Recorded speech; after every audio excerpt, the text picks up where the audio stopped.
Bosen bikin super kartu. Waktunya super. Meleknya jreng, yuk langsung on lagi. Super. Meleknya jreng, langsung on lagi.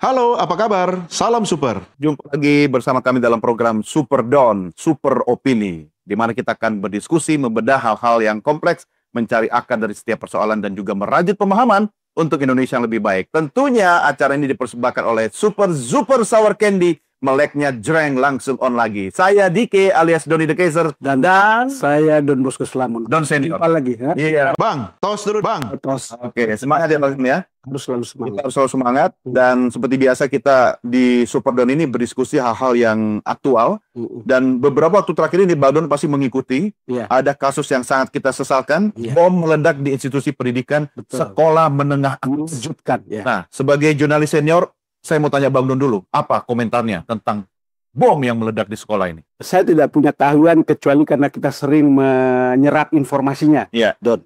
Apa yang kita dengar dari polisi, salah satu motif dari pengebom itu atau pelakunya adalah pelajar. Pelajar. Dan motifnya adalah karena dia mengalami bullying. Ya.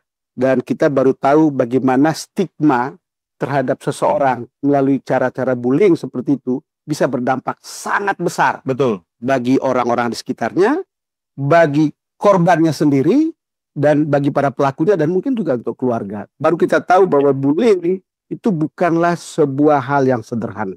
Karena di negara kita juga banyak kejadian. Saya baru baca yang terakhir itu yang mahasiswa di Bali yang Ya, kemudian harus bunuh diri, Melompat lalu ya. melompat dengan cara begitu. Ada banyak sekali kasus dan Ya. saya kira narasumber kita bisa mengungkap. Ya, hal seperti itu sebabnya itu. dalam Super Don edisi kali ini kita menghadirkan dua narasumber Ya. yang nggak kaleng-kaleng, Ya. Bang Don. Ya, tentu keduanya sudah tidak asing lagi bagi pemirsa Nusantara TV. Di sebelah kanan Bang Don sudah hadir psikolog forensik yang sangat terkenal. Apa kabar, Mas Reza? Alhamdulillah sehat. Sehat ya? Terima kasih sudah datang. Terima kasih Bang. Ya, dan kita juga terhubung dengan narasumber kita melalui sambungan Zoom. Beliau adalah Kepala Detesemen Khusus Densus 88 Anti Teror Polri tahun 2020 hingga 2023. Komisaris Jenderal Polisi Martinus Jenderal Martinus. Sama Ya, Ini punya pengalaman lapangan yang luar biasa. betul. Tapi sebelum ke Jenderal Martinus, Mm-mm. saya mau ke Mas Riza dulu nih, Bang Don. Ya. Ya kan tadi kan saya mau mengutip Bang Ya. Don bilang bahwa ini mengagetkan. Tapi yang kedua, pelakunya ini pelajar. Ya. Ya, mungkin untuk membuka kita bicara motif dulu. Tugasnya itu pertama kali ya. Pertama kali setahu kita. Gimana, Mas Mas Riza? Begini, kita patut melihat kekerasan bukan sebagai persoalan hitam atau putih, ada atau tidak ada. Tapi kekerasan itu lebih tepat kita pandang sebagai sebuah spektrum. Mulai dari yang katakanlah ringan, menengah, sampai yang berat. Terus terang ini memang peristiwa mengejutkan, menakutkan, sekaligus menyedihkan. Tapi kalau ini kita bingkai sebagai, oh ini mata rantai antara bullying dengan perilaku kekerasan, Ya. maka jangan salah kaprah, saya anggap ini lagu lama. Oh, ini lagu lama. Lagu lama yang justru mempertegas kesan yang saya tangkap selama ini bahwa kita seringkali tergagap-gagap sehingga terlambat dalam menangani situasi perundungan. Jadi di balik peledakan ini, ayo kita sama-sama buka topeng itu, kita memang kikuk, kita memang canggung, kita memang cenderung mengesampingkan penderitaan dan kesengsaraan yang dialami oleh anak-anak korban perundungan. Kalau lihat begini, Mas Reza, kalau ini kan bukan model bom adalah pertama dan dilakukan oleh anak-anak SMA. Tapi sebetulnya dalam situasi kita di Indonesia, ini kan banyak sebetulnya kejadian. Itu sangat banyak, bukan sekali dua kali, Sangat banyak. ya, bukan sekali dua kali. Saya sebagai bagian dari Lentera, Yayasan Lentera, bersama Dompet Duafa, datang ke sekian banyak sekolah, datang ke ruang persidangan untuk seorang korban bullying, menderita bertahun-tahun, tapi sekejap mata berubah statusnya menjadi pelaku, dalam kurung anak yang berkonflik dengan hukum. Semasa anak itu menjadi korban, semestinya dia mendapatkan simpati, empati, bantuan. Tapi kita tutup mata. Baru kita buka mata kita setelah kejadian anak itu beralih statusnya menjadi pelaku, maaf ini, pelaku pembacokan, pelaku pembakaran, dan sekarang pelaku peledakan. Ya, setelah beralih status baru berurusan dengan hukum. Baru kita melek di situ. Baru kita melek di sini. Saya ke Jenderal Martinus dulu. Pak Martinus, apa yang bisa Anda sampaikan? Karena ini pelakunya adalah pelajar sekolah, Pak Jenderal. Saya sebagai penegak hukum mantan Kadensus 88 dan saya selalu berawal dari TKP sebagai satu satu objek induksi yang harus kita dalami bersama-sama. Jadi menurut saya ketika kita melihat TKP yang kemarin terjadi, kita akan melihat ada pelaku, ada korban, ada bom, dan bukan satu bom, beberapa bom di beberapa tempat. Dan korbannya sampai mencapai 94 orang kalau tidak salah. Ya, bagi orang awam melihat ini lalu kemudian membandingkan dengan kasus-kasus yang lain, kasus terorisme di Bali, kemudian beberapa kejadian kurang lebih terakhir ya, kita mengalami terorisme yang dilakukan oleh jaringan yang berideologi tertentu ini. Jadi tahun 2022 tanggal 7 Desember, waktu itu saya masih jadi Kadensus 88. Sama dengan kasus yang terjadi di Kokola kemarin. Lalu kemudian dari mata orang awam pasti akan melihat, wah ini teroris. Nah, bagi saya sebagai mantan Kadensus dan hari ini masih tetap menjadi polisi, saya melihat bahwa dan saya menyarankan jangan buru-buru mengambil satu kesimpulan bahwa ini teroris. Dan juga ada juga yang beredar kan setelah kita mendengar dari Kapolri bahwa ini adalah bullying. Ya, otoritas penyidik harus menyatakan apa yang sesuai dengan mereka temukan di TKP. Tapi saya sebagai mantan Kadensus, saya ingin membuka lebih luas wawasan kita. Apa sih yang ditemukan di TKP, lalu bisa kita lakukan satu konklusi, apakah ini bullying ataukah ini teroris. Pertama saya ingin katakan bahwa Densus 88, kemudian polisi secara umum, Polda Metro, kita belum melihat ada hubungan antara pelaku dengan jaringan teroris. Dalam tanda petik, kita tidak akan pernah berhenti untuk menggali terus karena banyak hal yang harus kita lakukan, terutama menggali aspek digital yang ada di tangan polisi hari ini. Karena kita ketahui anak-anak kita hari ini kan banyak terhubung dengan situs-situs. Jadi jangan kita berhenti di situ, tapi kita menggali dan terus menggali. Analisis digital forensik Mabes Polri akan menunjukkan lebih konkret, maka kita akan menunggu hasil itu. Kemudian catatan-catatan yang mungkin kita harus gali lagi untuk melihat aspek subjektivitas kognisi atau psikologi dari tersangka tersebut. Saya ingin membaca atau beberapa catatan ya yang ditemukan penyelidik lapangan. Yang pertama ada catatan dari si anak yang berhadapan dengan peristiwa hukum ini. Ada catatan yang kita bisa baca bersama-sama atau saya baca lalu kita kaji bersama-sama. Ada Mas Reza di situ. Beliau bisa membuat satu kesimpulan dari aspek keahliannya beliau. Yang pertama dia tulis begini, list of the things that I hate. Ini penting. Yang pertama niggers. Yang kedua loud people. Kemudian horse. Kemudian idiot. Kemudian religion rapist. Kemudian yeper. Boomers. Kemudian woman but not entire. Bullies. Edgy people. Kemudian cheaters. Mankind. Toddlers. Lalu dari bawah catatan dia panjang itu saya baca juga supaya kita bisa tahu bersama-sama. Dia tulis dalam bahasa Inggris tapi saya coba terjemahkan supaya semua orang bisa mendengarnya dengan baik. Yang pertama, aku sangat ingin bisa memiliki hubungan baik atau bahkan pertemanan dengan orang lain. Kedua, tapi pada akhirnya aku selalu mengacaukannya. Sepertinya menurut orang lain aku adalah orang aneh. Kemudian kalaupun aku punya hubungan atau tertarik dengan seseorang, tampaknya aku tidak layak. Kemudian ujungnya pasti akan sama, mengamati, mengemis, perhatian, timbul masalah, kandas, dan menghilang pergi. Aku lumayan sensitif dengan orang baru. Rasanya aku tidak mau mengganggu atau bahkan mencari perhatian ke siapapun. Semua percakapan yang telah kulalui rasanya begitu menyiksa. mungkin aku sudah saatnya pantas mati. Aku bisa sangat cemburu jika melihat pasangan yang lewat dan kadang mereka itu kulit putih yang cantik bersama dengan bajingan lemah yang tidak layak dalam hubungan itu. Andaikan itu aku, bukannya malah orang yang sebenarnya tidak pantas. Kemudian dia bilang, andaikan itu aku. Jadi dia mengandai bahwa ya kalaulah boleh itu aku, bukannya malah orang yang sebenarnya tidak pantas. Tapi siapa juga yang mau bicara dengan orang aneh, depresi. Nah inilah gambaran aspek kognitif atau aspek psikologisnya dia. Dan oleh karena itulah penyidik dalam hal ini Kapolri dengan yakin mengatakan bahwa dia adalah bullies, korban bullies. Tapi ya kita kembali lagi kepada pemikiran awam dan analisis-analisis yang berkembang.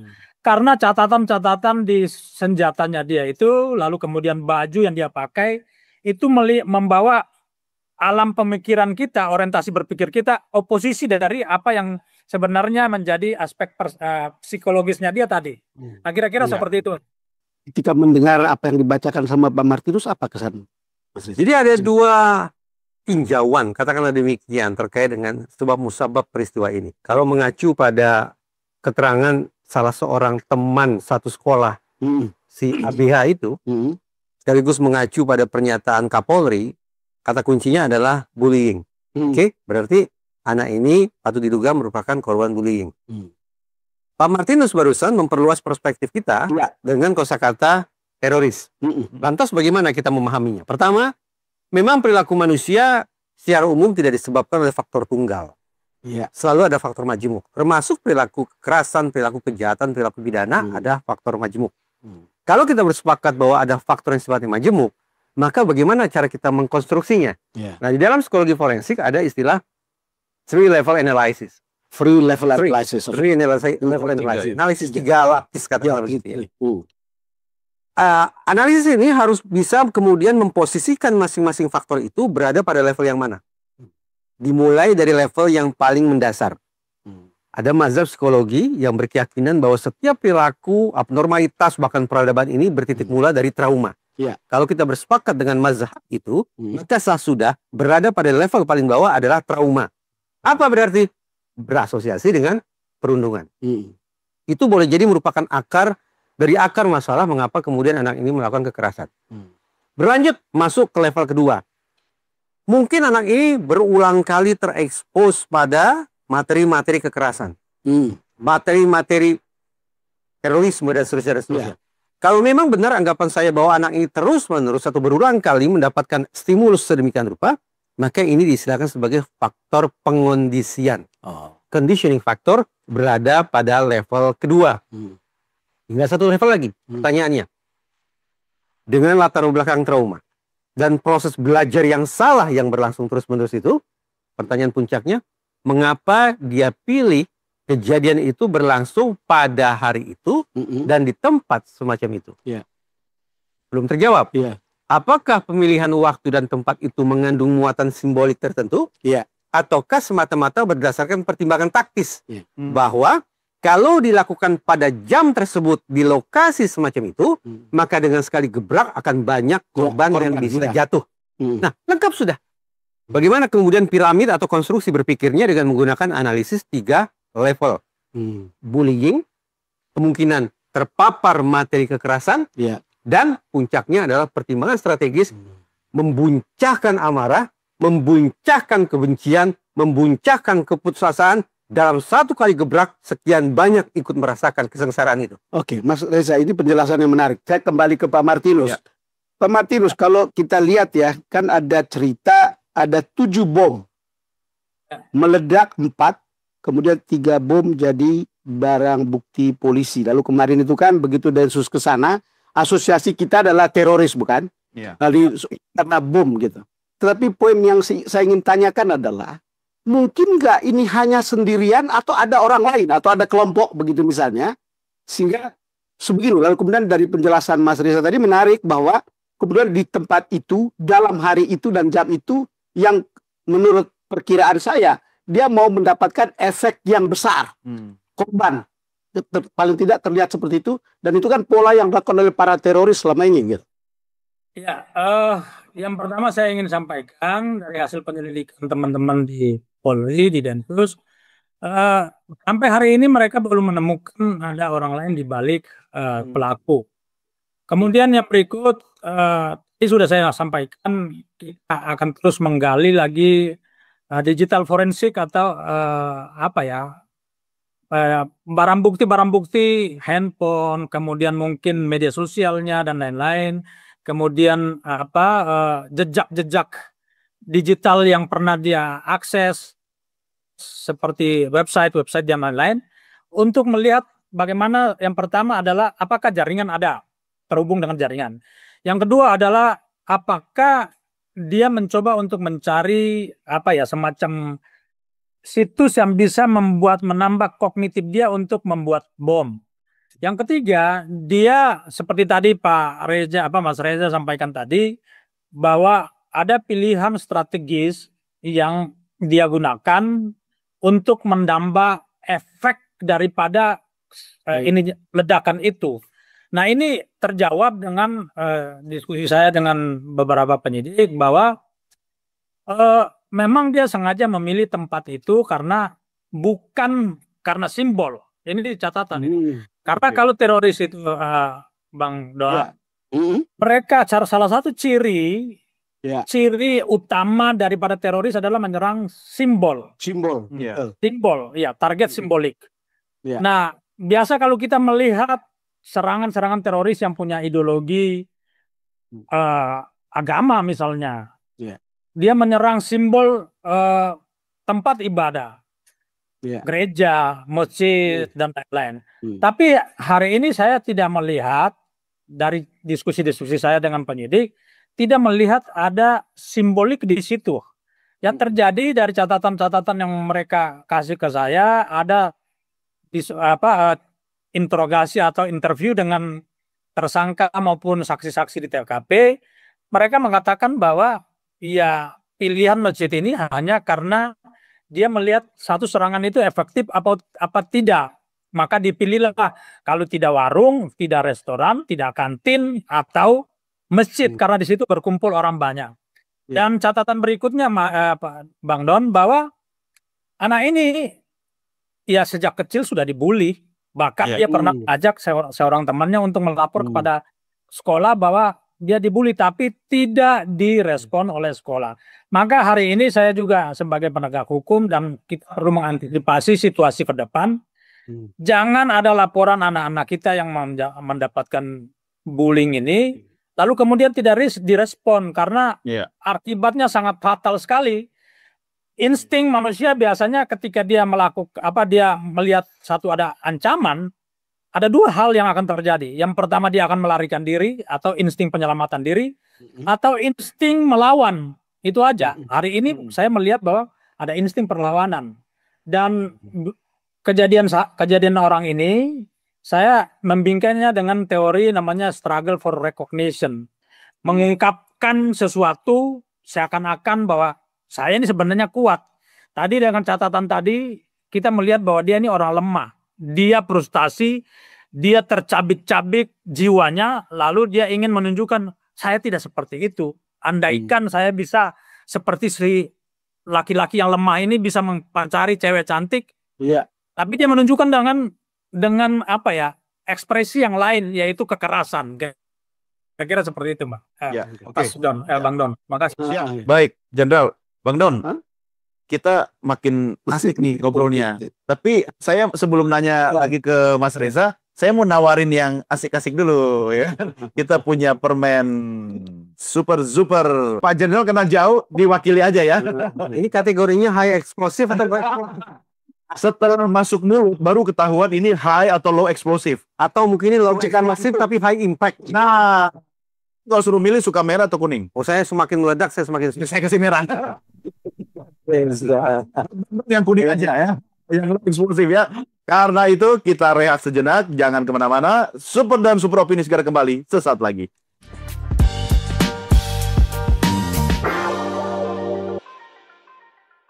Main yuk!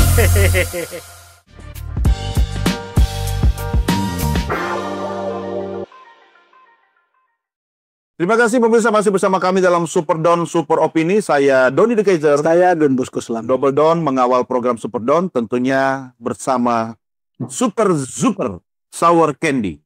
Ya, meleknya jreng langsung on lagi. Oke.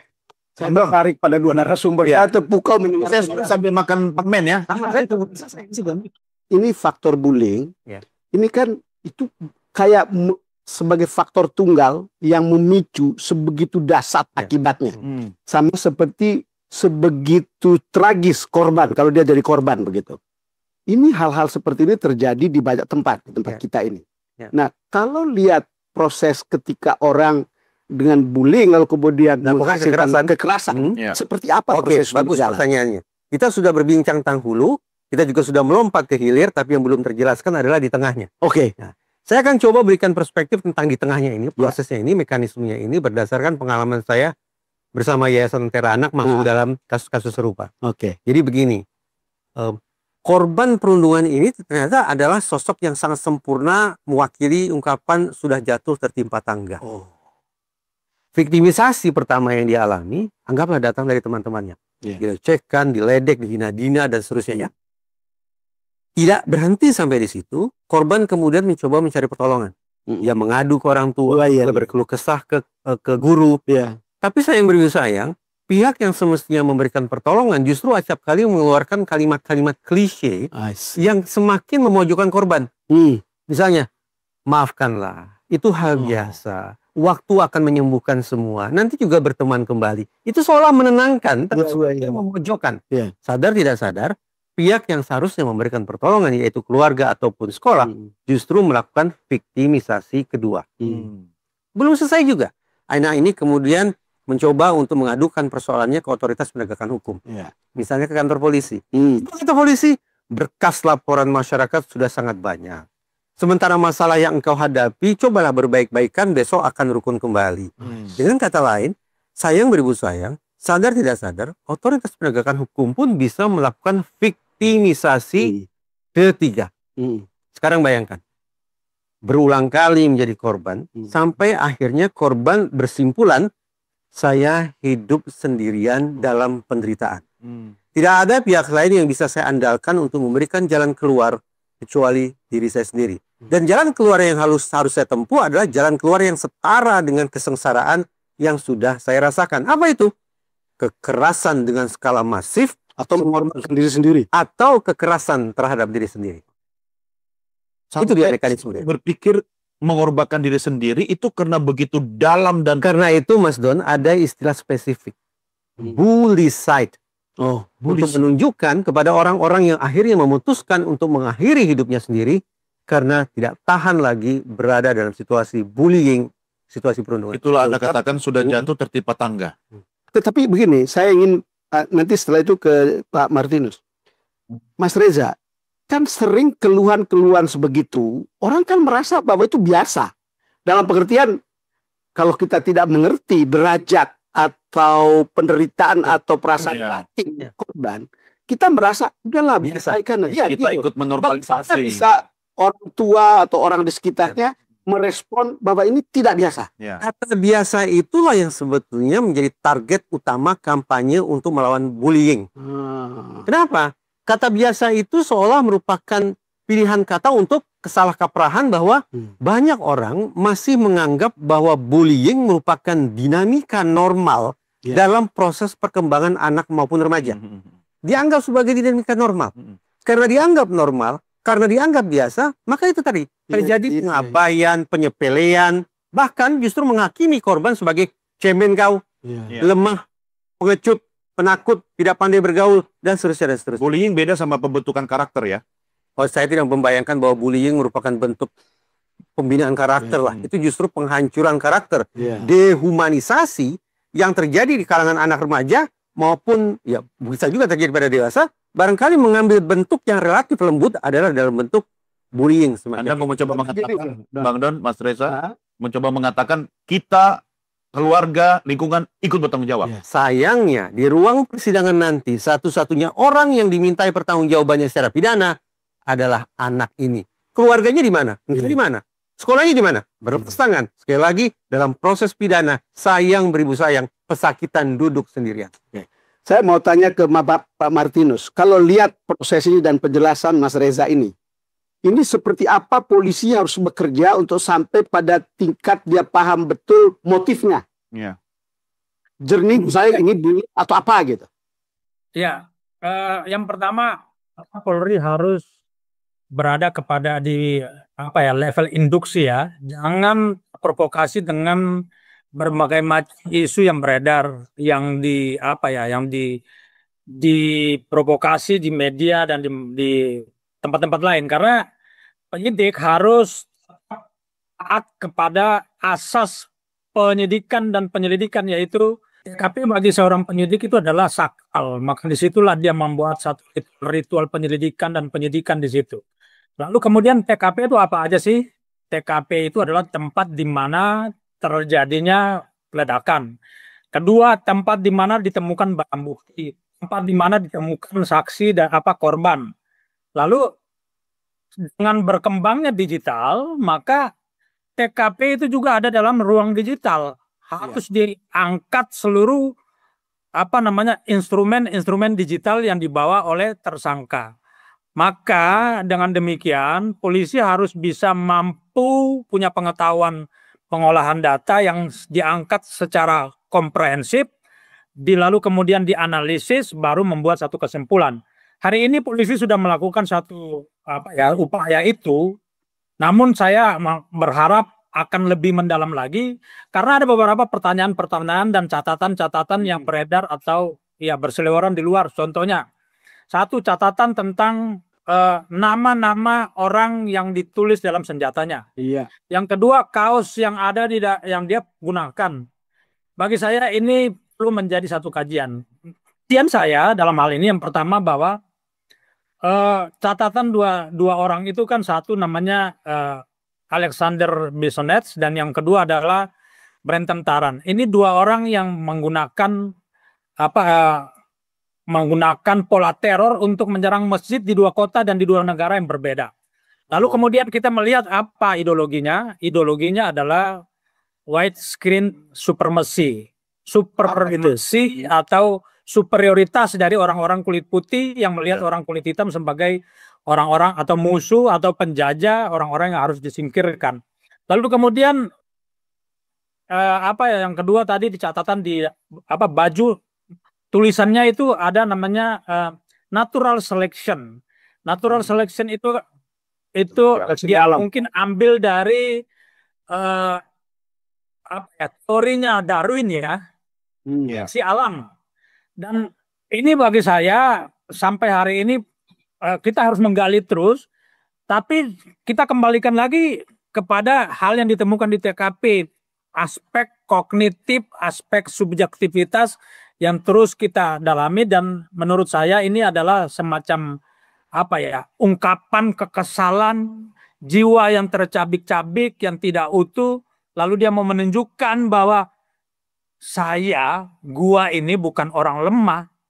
Saya serangan ini menunjukkan bahwa saya tidak lemah seperti apa yang dibayangkan oleh orang-orang. Lalu kemudian dia mulai mencari inspirasi dari kejadian-kejadian yang kekerasan.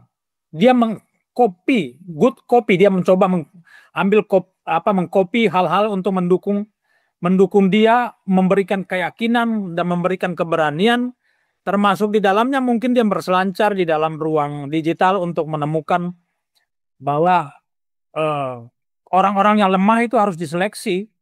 Harus diseleksi, lalu kemudian memunculkan keunggulan. Tapi bagi saya itu bukan satu ideologi, hanya perasaan batinnya dia ketika dia menemukan di situ ternyata ada orang kuat, ada orang yang punya keberanian menyerang dengan membawa senjata secara sendirian. Saya juga bisa seperti itu. Tugas polisi ke depan adalah menggali ini supaya berita-berita yang seliweran ini tidak lalu menjadi berita liar, lalu kemudian mendiskreditkan penyelidikan yang sangat komprehensif tadi. Itu kira-kira seperti itu. Terima kasih. Martinus, bagaimana kalau semua yang Anda sebutkan tadi, nama, lalu kemudian simbol dan seterusnya itu adalah sebuah kamuflase yang dibuat sehingga kita merasa bahwa ini ada soal begini itu. Padahalnya itu hanya kamuflase begitu. Saya pikir bukan kamuflase ya. Kalau kamuflase itu kan siasat, strategi. Saya pikir Ya, dia tidak betul. punya satu strategi yang apa ya, yang seperti satu upaya untuk menyembunyikan jati dirinya. Justru saya melihat ini adalah upaya menampilkan jati diri dia yang tadinya lemah, lalu kemudian dia membuat sesuatu apa ya, mengkondisikan apa psikologinya dia yang baru bahwa dia inilah orang kuat. Jadi saya hanya melihat di situ. Kalau untuk mengkamuflase, saya pikir kita akan mendalami suatu fenomena teroris yang mungkin apa ya, kompleks. Anak ini hanya sekedar dia mencari jati diri, struggle for recognition, menunjukkan bahwa bukan orang lemah. Kira-kira seperti itu. Ya, Mas Reza, saya tertarik soal dua catatan anak ini. Satu, catatan mengenai daftar kebencian atau hal-hal yang dia benci. Nah, Anda melihatnya seperti apa? Ini kan dia bisa menginventarisir sebenarnya dengan jelas dan detail hal-hal yang dia tidak suka. Komentarnya? Tanda petik biasa. Biasa dalam pengertian itu salah satu ciri orang yang melakukan kejahatan secara berencana. Kita mungkin pernah diskusi di sini. Ada unsur yang harus dipertimbangkan oleh seorang calon pelaku kejahatan. Kalau 4 unsur ini tersedia, maka hitung-hitungan di atas kertas, go, lanjut. Target. Nah, sudah langsung terjawab bahwa sejak dini sebelum melancarkan aksi, barangkali sudah ada target-target tertentu, baik itu target yang akan dia incar maupun target dalam pengertian yang menginspirasi dia untuk melakukan kejahatan. Yang lain unsurnya berikutnya adalah sumber daya, tambah lagi insentif, tambah lagi resiko. Menurut saya, sekali lagi, kita punya alasan untuk menyebut, untuk memastikan bahwa ini bukan kejahatan iseng-iseng, tapi kejahatan berencana. Yang saya khawatirkan Bang Don dan Mas Don, justru boleh jadi kita akan menyongsong anti klimaks dalam kasus ini. Apa maksudnya? Begini, hari ini saya membayangkan sekian banyak orang marah, sakit hati, benci, dan ingin menghukum anak yang konflik dengan hukum ini dengan hukuman yang seberat-berat. Itu suasana batinnya banyak orang. Tetapi kita ini punya undang-undang SPPA, Sistem Peradilan Pidana Anak, dan punya undang-undang perlindungan anak. Perlindungan anak, Apa bunyinya yang akan mengantarkan kita, perkiraan saya akan sampai ke titik anti klimaks. Undang-undang Sistem Peradilan Pidana Anak buru-buru mewanti-wanti kita dengan mengatakan, saban kali menangani kasus anak yang berkonflik dengan hukum, kita harus semaksimal mungkin terbebas dari amarah, dendam, sakit hati, dan seterusnya. Ini peristiwa mengerikan, ini peristiwa mengguncang kita. Tapi sekali lagi undang-undang mengatakan, coba bersihkan dulu perasaan marah, dendam, sakit hati, dan sejenisnya. Kemudian undang-undang perlindungan anak. Dalam diskusi ini sudah terlontar 2 kemungkinan. Satu, anak itu korban perundungan, dan mungkin juga anak korban jaringan terorisme. Apa kata undang-undang?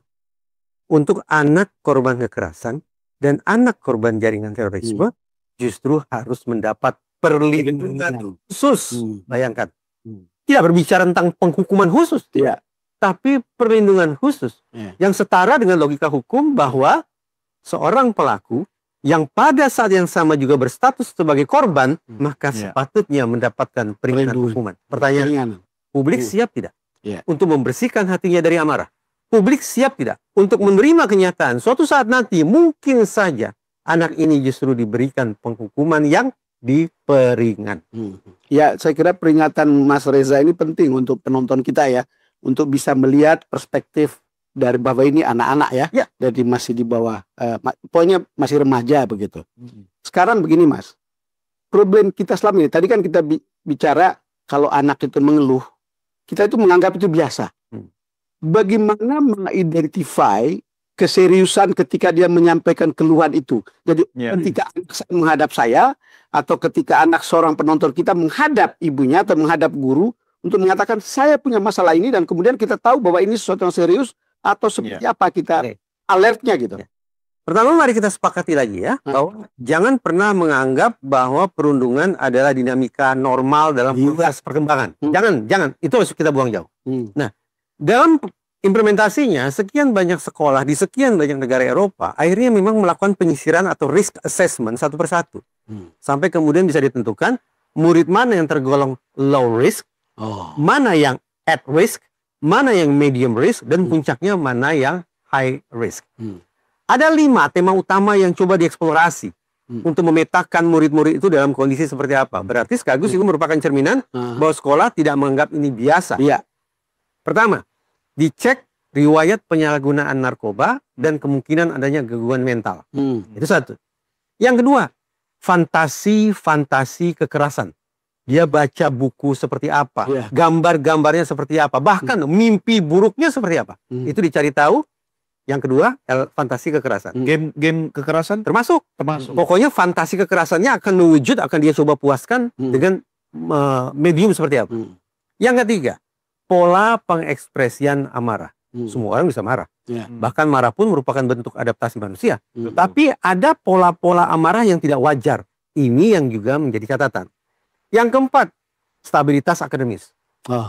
Naik, tiba-tiba turun drastis. Jadi kan menandakan ada sesuatu yang luar biasa. Atau terus menerus turun. Sebagai penanda, dukungan akademis tidak memadai. Yang kelima, stabilitas ekonomi dan stabilitas domisili. Apa maksudnya? Kalau sebuah keluarga dianggap rapuh secara ekonomi, maka mungkin saja keluarga tersebut akhirnya membangun sebuah nilai yang memperkenankan adanya cara-cara ilegal untuk mengatasi kebutuhan mereka. Stabilitas domisili maksudnya menyangkut seberapa jauh sebuah keluarga, termasuk anak di dalamnya, bisa beradaptasi dan diterima oleh lingkungan sekitarnya. Kita bayangkan 5 tema ini sebagai sebuah checklist, Bang Don. Cek, elemen pertama ada, 2 ada, 3 ada, 4 dan 5 pun ada. Maka kita masukkan dia ke kategori high risk. Nah, itu dia. Bentuk langkah konkret bahwa sekolah dan rumah tidak menganggap keluhan anak sebagai hal yang biasa. Ada indikatornya, bisa di-assess ya, bisa diukur, tapi ada satu yang untuk mengukurnya harus sambil dimakan. Ini sudah rasakan. Satu-satunya cara cuma harus dimakan. Cuma tadi saya nanya Mas Reza, pilih yang high risk ya, high explosive. Kalau Pak Jenderal mungkin yang yang low explosive. Karena selama ini urusannya sama ledakan asli ya. Ini Mas Reza, kita rehat dulu ya. Bang Don, kita lanjut di sesi berikutnya ya. Nah, karena itu pemirsa jangan kemana-mana. Super Don akan segera kembali sesaat lagi.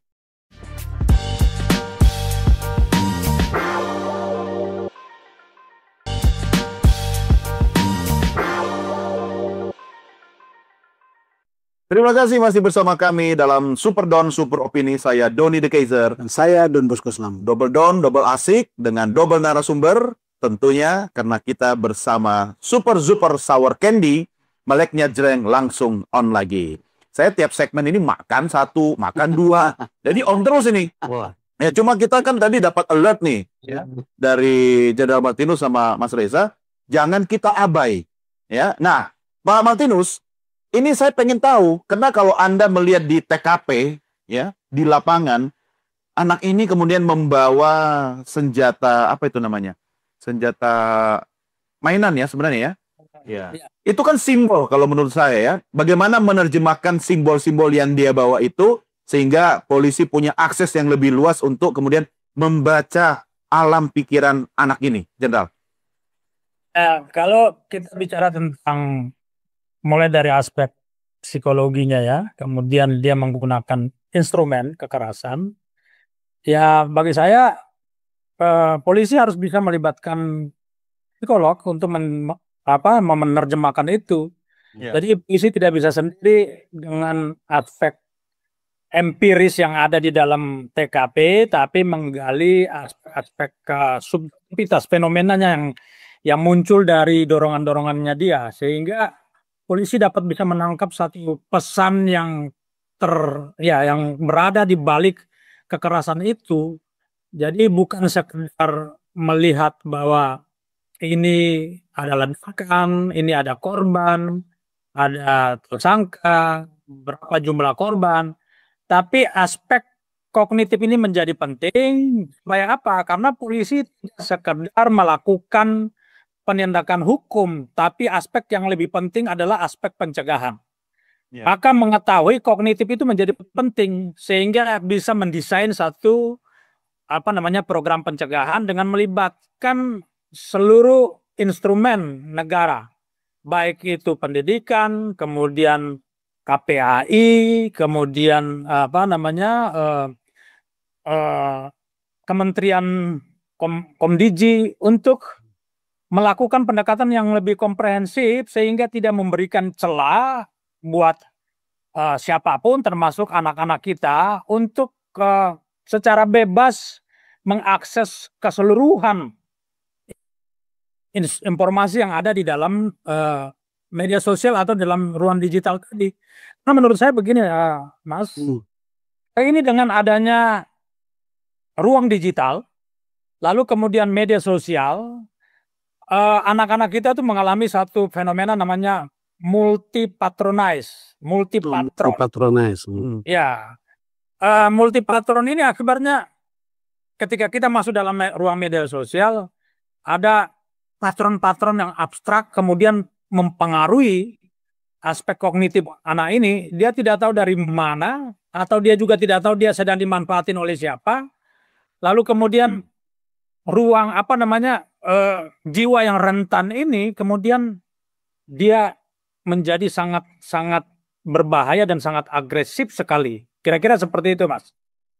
Ya, ini tadi menarik Bang Don, karena anak-anak juga ya, mungkin Mas Riza, mereka malah mendapatkan peluang untuk multi-channel learning, sehingga bisa belajar dari berbagai sumber termasuk media sosial. Itu sebabnya. Saya agak deg-degan sebetulnya. Kita di ruangan ini berdiskusi dengan penuh keprihatinan ya. Iya. Tapi saya yakin di luar sana, entah satu, entah ada dua, pasti akan ada orang yang menangkap perbincangan ini secara keliru. Saya tandaskan, secara keliru. Langsung melihat ini adalah peristiwa yang menempatkan seseorang langsung di kedudukan sebagai superhero. Dia perkasa, dia sangat powerful, dan seterusnya, yang jangan-jangan menginspirasi satu dua orang itu untuk kemudian menduplikasi perilaku. Jadilah copycat crime. Tapi mudah-mudahan tidak ya. Mudah-mudahan tidak, kita harus tandaskan betul.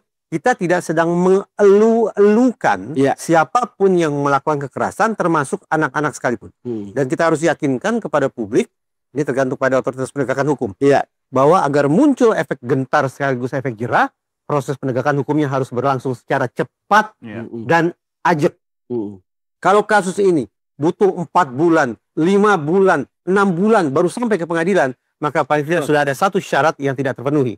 Unsur kecepatan tidak terpenuhi, maka kita patut khawatir bahwa efek gentar sekaligus efek jerah tidak akan terbentuk. Mas Reza, orang memilih tempat dan hari atau jam kejadian. Kalau dia adalah seorang korban bullying, itu kira-kira apa dalam pikiran? Tadi sempat saya singgung. Bullying ditandai oleh agresi yang berulang. Bukan satu insiden, tapi berulang. Maka dari sisi lain kita pahami bullying memunculkan penderitaan yang berulang. Semakin lama, semakin menumpuk, semakin berat. Mengobatinya bagaimana? Lakukan kompensasi yang skala beratnya kurang lebih sama. Kelemahan ini hanya bisa dikompensasikan dengan kekuatan yang tentu saja abnormal. Karena itu ada tokoh Adler namanya inferiority complex. Akan menggiring manusia untuk melakukan superiority complex. Superiority complex. Kata kompleks mengindikasikan ini sebagai sesuatu yang abnormal. Semua orang bisa inferior, sehingga melakukan kompensasi untuk menduduki jabatan yang superior. Itu kejar. Tapi kalau sudah dilanda inferiority complex, maka niscaya, atau paling tidak besar kemungkinan, dia akan melakukan kompensasi dalam bentuk superiority complex. Apakah salah satu bentuk tindakan itu agresi? Peristiwa yang sedang kita perbincangkan sekarang ini boleh jadi merupakan superiority complex yang bertitik mula dari inferiority complex. Itu sudah klimaks atau akan ada klimaks yang lain? Sudah klimaks, tapi kalau penanganan keliru, maka hitung-hitungan di atas kertas residivismenya akan signifikan. Karena kemungkinan viktimisasi berulang keempat akan terjadi. Tadi kita baru tinjau viktimisasi ketiga. Sekarang keempat, apa itu? Di ruang sidang. Bahwa ternyata betapapun kita sadar bahwa perundungan itu merupakan tanggung jawab banyak pihak sesungguhnya, tapi yang dihukum akhirnya oleh hakim siapa? Hanya satu orang. Ini menarik sebentar. Jadi saya mau kaitkan dengan statementnya Mas Reza, Hmm. terkait juga dengan undang-undang kita kan, bahwa pelaku ini harusnya mendapatkan perlakuan khusus, begitu ya? Perlindungan visible dan sosial. Ya, nah bagaimana nih Jenderal Martinus melihat ini? Ya, kalau kita kembali kepada ini usia anak ya, anak ini kan 18 tahun kurang. Artinya dia masih ada di ruang atau di kategori anak yang berhadapan dengan hukum. Nah, biasanya kalau kita menghadapi kasus seperti ini, maka kita merujuk kepada dua undang-undang, yaitu Undang-Undang Perlindungan Anak dan Undang-Undang Peradilan Anak. Lalu ketika kita membawa dia ke ruang hukum, yang pertama kita harus menghilangkan atribut-atribut yang membuat dia takut. Biasanya kan kalau polisi, kemudian ada simbol-simbol kepolisian itu kan identik dengan kan seperti dulu kita waktu masih kecil kalau kita nakal ada polisi. Nah, itu tidak boleh terjadi di ruang itu sekarang. Ya.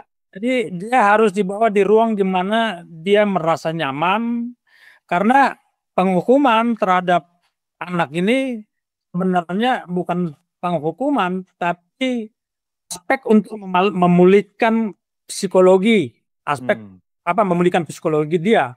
Nah, tentang kejahatan yang dilakukan oleh anak ini ada hubungannya pasti dengan psikologi yang terganggu. Nah, itu yang pertama. Yang kedua, kita melihat bagaimana SOP yang dibangun oleh Undang-Undang Peradilan Anak ini, dia melakukan kejahatan yang hukumannya di bawah 7 tahun, maka itu bisa berlaku penyelesaian di luar peradilan.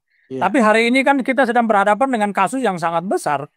Betul. Maka kita harus melakukan penyelidikan dan peradilan sesuai dengan hukum pidana biasa, namun asasnya atau acaranya harus berbeda. Mulai dari masa penahanan. Penahanannya cuma separuh dari orang dewasa. Kemudian pada saat mulai penyidikan sampai selesai, sampai peradilan, sampai pun eksekusi pidananya, itu harus ada didampingi oleh psikolog, kemudian ada lembaga yang melakukan pembinaan terhadap anak tersebut, supaya aspek psikologinya itu tetap kita jaga bahwa dia tidak tertekan oleh proses peradilan tersebut. Nah, kira-kira seperti itu. Makasih. Oke, Mas Reza, saya masih ingin dapatkan gambaran analisis Anda tentang sebelum hari H kejadian. Kan mestinya ada tanda-tanda kan yang bisa dilihat orang. Bisa ada nggak ketika misalnya, oh saya akan ada orang perilaku berubah. Sudah terjawab. Ya gimana kira-kira? Sekaligus narasumber. Ini pertanyaan ujian kayak gitu. Jadi memang betul salah satu hal yang dicermati untuk mendeteksi apakah anak sedang dalam kondisi punya persoalan yang serius adalah dari perubahan perilakunya. Betul. Anggaplah dari yang semula pola makannya bagus, tapi tiba-tiba berubah menjadi kehilangan selera makan. Dari yang semula suka berteman, tiba-tiba kehilangan minat sosial. Dari yang semula suka berolahraga, sekarang memilih untuk mengisolasi diri. Perubahan perilaku semacam itu memang bisa ditafsirkan bahwa sekali lagi anak boleh jadi sedang memiliki masalah yang serius. Walaupun kita tidak juga bisa pukul rata. Setiap anak yang berubah perilaku pasti akan melakukan sesuatu. Tapi ini merupakan sebuah penanda sederhana yang tetap butuh adanya cermatan dari hari ke hari secara berkala untuk memastikan apakah perubahan perilaku ini menjadi sesuatu yang boleh jadi dengan berujung pada perilaku yang abnormal atau tidak. Oke, Bang Don. Karena susah ya menasihati anak untuk seperti yang tadi dibilang, oh kamu bergaul, kamu ini anggap itu susah. Karena katanya kan anak-anak nggak bisa dikasih tahu, Mas Reza, tapi dia peniru yang ulung. Jadi kita berlaku yang positif aja, ya kan, sebelum menghakimi anak-anak. Saya harus akhiri sampai di sini, tapi bolehlah satu kata dua kata, Pak Jenderal Martinus. Ini kita berharap proses ini bisa dengan cepat, ya kan, sehingga tidak memakan korban yang lebih banyak lagi. Dari sisi kepolisian, apa yang bisa Anda sampaikan kepada masyarakat? Ya, dari sisi kepolisian saya ingin mengimbau kepada masyarakat bahwa marilah kita melihat kasus ini dengan jernih. Jangan buru-buru kita menghukum orang bahwa dia ini adalah teroris dan bukan juga ya kalau orang mau mengatakan dengan catatan-catatan itu bahwa dia ini adalah korban pembulian, maka aspek yang paling penting adalah pemulihan aspek psikologis, bukan penghukuman. Ya. Karena anak ini kan masih memiliki masa depan yang panjang. Jangan sampai proses penghukuman tanpa menyelesaikan proses psikologinya dia ini membuat dia menjadi residivism, mengalami residivism. Yang kedua, yang ingin kita sampaikan bahwa setelah kita mengetahui ada fenomena yang sangat luar biasa, kekerasan yang dilakukan dalam tanda petik terhadap ada anak ini, maka yang harus kita lihat bagaimana kita mencegahnya. Mencegahnya pertama adalah kita harus kembali lagi orang tua, teman-teman, bangunlah relasi sosial yang sangat harmonis, sangat baik, penuh cinta kasih, supaya menimbulkan kepercayaan diri. Kalau kita lihat di luar sana beberapa contoh ya, anak yang tidak bisa lari cepat, dia bukan dibully tapi diberikan semangat. Itu bentuk daripada membangun kepercayaan diri. Ya. Nah ini sebenarnya sepele bagi kita, tapi ini penting bagi kejiwaan anak. Yang kemudian yang berikutnya adalah program pencegahan. Penting sekali pemerintah, Polri, kemudian Komdiji, lalu kemudian DPR sebagai pembuat regulasi. Mari kita melihat, kita mengevaluasi kembali undang-undang kita hari ini, aturan kita sudah mencakup aspek ini belum? Kalau belum, mari kita sama-sama lalu kemudian membuat satu kajian. Kita mulai dari mana? Yang jelas jangan kita mengorbankan masa depan anak kita untuk suatu kebebasan yang belum tentu membuat mereka menjadi lebih baik. Itu kira-kira seperti itu. Ya, baik, Mas Reza. Secara singkat, kita sebagai masyarakat, bagian dari keluarga, sikap kita seperti apa mengawal kasus ini? Sebagai masyarakat, saya pikir Pak Martinus ini lebih cocok masuk tim reformasi Polri. Segala gagasan beliau saya amini, intinya adalah sekolah buka pagarnya untuk didatangi oleh polisi. Iya. Polisi juga buka hatinya untuk kemudian sudi mendatangi sekolah. Karena terbukti kasus perundungan bukan hanya isu pendidikan, tapi juga isu penegakan hukum. Oke, siap. Terima kasih Mas Reza. Jenderal Martinus, terima kasih. Ya. Sampai ketemu lagi. Terima kasih, Jenderal Martinus. Iya, baik. Iya, pemirsa, kita akhiri sampai di sini Super Don, Super Opini yang dipersembahkan oleh Super Sour Candy, meleknya jreng langsung on lagi. Sampai jumpa di episode berikutnya. Saya Doni The Kaiser. Saya Don Bosco Slamet. Sampai jumpa.